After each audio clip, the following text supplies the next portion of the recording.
ಎಲ್ಲರಿಗೂ ನಮಸ್ಕಾರ ವೀಕ್ಷಕರೇ. ನಾಳೆ ಮಾರ್ಚ್ 13ನೇ ತಾರೀಕು ಬಹಳ ವಿಶೇಷವಾಗಿರುವಂತಹ ಗುರುವಾರ.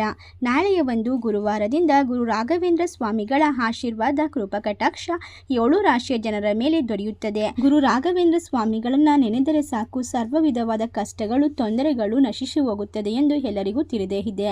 ಅದೇ ರೀತಿಯಾಗಿ ಈ ರಾಶಿಯಲ್ಲಿರುವಂತಹ ವ್ಯಕ್ತಿಗಳಿಗೆ ನಾಳೆಯ ಒಂದು ಗುರುವಾರದಿಂದ ವಿಶೇಷವಾದ ಗುರುಬಲ ಪ್ರಾಪ್ತಿಯಾಗುತ್ತದೆ. ಹಾಗಾದರೆ ಅಂತಹ ಅದೃಷ್ಟವಂತ ರಾಶಿಗಳು ಅವುಗಳಿಗೆ ಯಾವೆಲ್ಲ ರೀತಿಯ ಲಾಭ ದೊರೆಯುತ್ತದೆ ಎಂದು ತಿಳಿದುಕೊಳ್ಳೋಣ.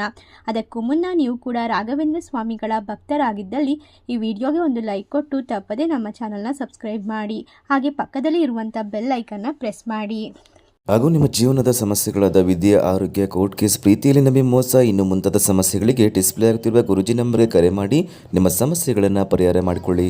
ಹೌದು, ಈ ರಾಶಿಯಲ್ಲಿರುವಂತಹ ವ್ಯಕ್ತಿಗಳಿಗೆ ನಾಳೆಯಿಂದ ಪ್ರಯಾಣಗಳು ಒಟ್ಟಿಗೆ ಬರುತ್ತದೆ. ಸಂಗೀತ ಮತ್ತು ಸಾಹಿತ್ಯ ಕಲಾವಿದರು ಜನಪ್ರಿಯತೆಯನ್ನು ಗಳಿಸಿಕೊಳ್ಳುತ್ತಾರೆ. ನಿಮ್ಮ ಕೆಲಸವನ್ನು ಉತ್ಸಾಹದಿಂದ ಮಾಡುತ್ತೀರಾ. ಕೆಲಸದ ಪ್ರಯತ್ನಗಳು ಒಟ್ಟಿಗೆ ಯಶಸ್ಸನ್ನು ಕಂಡುಕೊಳ್ಳುತ್ತದೆ. ವ್ಯಾಪಾರಿಗಳು ಪಾಲುದಾರರೊಂದಿಗೆ ಉತ್ತಮ ಸಂಬಂಧವನ್ನು ವೃದ್ಧಿಸಿಕೊಳ್ಳುತ್ತಾರೆ. ಒಳ್ಳೆಯ ನಿರ್ಧಾರಗಳನ್ನು ತೆಗೆದುಕೊಳ್ಳುತ್ತೀರಾ. ನ್ಯಾಯಾಲಯದ ವಿಷಯಗಳು ಅನುಕೂಲಕರವಾಗಿರುತ್ತದೆ. ವಿವಾದಗಳಿಂದ ದೂರ ಇರುವುದು ಉತ್ತಮ. ಯೋಚಿಸಿ ನಿರ್ಧಾರಗಳನ್ನು ತೆಗೆದುಕೊಳ್ಳಿ. ನಾಳೆಯಿಂದ ನಿಮಗೆ ಗುರುಬಲ ಪ್ರಾಪ್ತಿಯಾಗುತ್ತಿರುವುದರಿಂದ ಹಲವಾರು ರೀತಿಯ ಕೆಲಸ ಕಾರ್ಯಗಳು ಯಶಸ್ವಿಯಾಗಿ ಸಾಗುತ್ತದೆ. ಮದುವೆ ಆಗದೇ ಇರುವಂತಹ ವ್ಯಕ್ತಿಗಳಿಗೆ ಕಂಕಣ ಭಾಗ್ಯ ಕೂಡಿ ಬರುತ್ತದೆ. ನಿಮ್ಮ ಮನೆಯಲ್ಲಿ ಶುಭ ಕಾರ್ಯಗಳು ನೆರವೇರುತ್ತದೆ.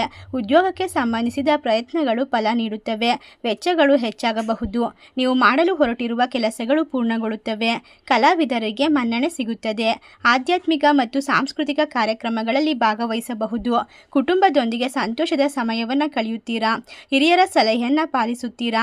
ಸಂಬಂಧಿಕರು ಮತ್ತು ಸ್ನೇಹಿತರೊಂದಿಗೆ ಕೆಲಸಗಳು ನೆರವೇರುತ್ತದೆ. ಮನೆಗೆ ಬೇಕಾದ ವಸ್ತುಗಳನ್ನು ಖರೀದಿ ಮಾಡುವ ಯೋಗವಿದೆ. ಉದ್ಯೋಗಿಗಳಿಗೆ ಒಳ್ಳೆಯ ಸಮಯವಾಗಿರುತ್ತದೆ. ಕೆಲಸಗಳಲ್ಲಿ ನೀವು ಯಶಸ್ಸನ್ನು ಕಂಡುಕೊಳ್ಳಲು ನಾಳೆಯ ಒಂದು ದಿನ ಗುರು ರಾಘವೇಂದ್ರ ಸ್ವಾಮಿಯ ದೇವಸ್ಥಾನಕ್ಕೆ ತುಪ್ಪದ ದೀಪವನ್ನು ಹಚ್ಚುವುದರಿಂದ ನಿಮಗೆ ಇರುವಂತಹ ಹಲವಾರು ರೀತಿಯ ಆರೋಗ್ಯದ ಸಮಸ್ಯೆಗಳು, ಕಷ್ಟಗಳು, ವೃತ್ತಿ ಜೀವನದಲ್ಲಿ ಅಡೆತಡೆಗಳು ಎಲ್ಲವೂ ಕೂಡ ನಿವಾರಣೆಯಾಗುತ್ತದೆ ಎಂದು ಹೇಳಬಹುದು. ನಿಮ್ಮ ಪ್ರಯತ್ನಗಳಿಗೆ ಸಹೋದ್ಯೋಗಿಗಳಿಂದ ಬೆಂಬಲ ಸಿಗುತ್ತದೆ. ಅಧಿಕಾರಿಗಳೊಂದಿಗೆ ಸ್ನೇಹಪರವಾಗಿರಲು ಪ್ರಯತ್ನಿಸುತ್ತೀರಾ. ಬಂಧು ಮಿತ್ರರ ಆಗಮನದಿಂದ ಮನೆಯಲ್ಲಿ ಸಡಗರ ತುಂಬಿರುತ್ತದೆ. ಉದ್ಯಮಿಗಳಿಗೆ ಅನುಕೂಲಕರವಾದ ಸಮಯ ಎಂದು ಹೇಳಬಹುದು. ಈ ರಾಶಿಯಲ್ಲಿರುವಂತಹ ವ್ಯಕ್ತಿಗಳಿಗೆ ದೈನಂದಿನ ವ್ಯವಹಾರವು ಲಾಭದಾಯಕವಾಗಿರುತ್ತದೆ. ಕೆಲಸಗಳು ಸಮಯಕ್ಕೆ ಸರಿಯಾಗಿ ಪೂರ್ಣಗೊಳ್ಳುತ್ತದೆ.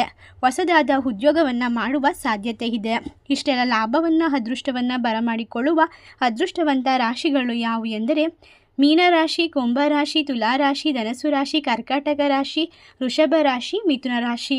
ಈ ರಾಶಿಗಳಲ್ಲಿ ನಿಮ್ಮ ರಾಶಿ ಇದ್ದರೂ ಇಲ್ಲದಿದ್ದರೂ ಭಕ್ತಿಯಿಂದ ಓಂ ಗುರು ರಾಘವೇಂದ್ರಾಯ ನಮಃ ಎಂದು ಕಮೆಂಟ್ ಮಾಡಿ. ವಿಡಿಯೋಗೆ ಒಂದು ಲೈಕ್ ಕೊಟ್ಟು ಎಲ್ಲ ಕಡೆ ಶೇರ್ ಮಾಡಿ. ಧನ್ಯವಾದಗಳು.